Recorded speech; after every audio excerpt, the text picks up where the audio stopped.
Hello, Deep Staters. Let me ask you a question. Do you believe in coincidences?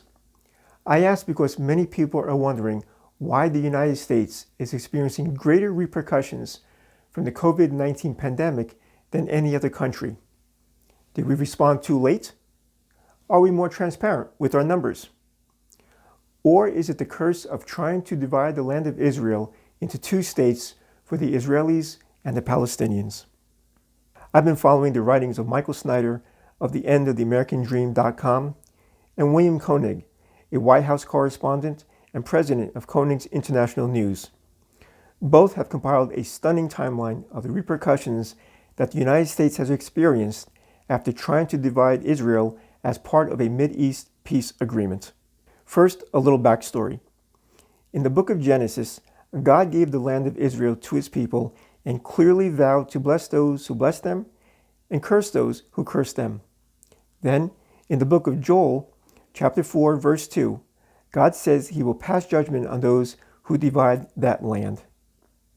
Has God kept his word? Watch this. On March 26, 1979, the Egypt-Israel peace treaty was signed in Washington, D.C., in which Israel gave up a lot of territory. 2 days later, on March 28th, the 3 Mile Island accident occurred, which was the worst nuclear power plant disaster in U.S. history.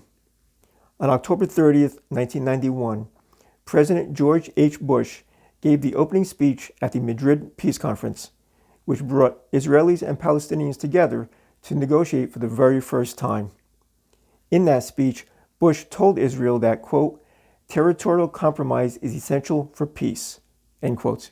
At that exact same time, the perfect storm was brewing in the North Atlantic. This storm sent 35-foot waves slamming directly into President Bush's home in Kennebunkport, Maine. On January 16, 1994, President Bill Clinton met with President Assad of Syria to discuss the possibility of Israel giving up the Golan Heights. Within 24 hours, the devastating Northridge earthquake hit Southern California. It was the second worst natural disaster up to that time in U.S. history. In 2005, President George W. Bush convinced Israel that it was necessary to remove all of the Jewish settlers out of Gaza and turn it over entirely to the Palestinians.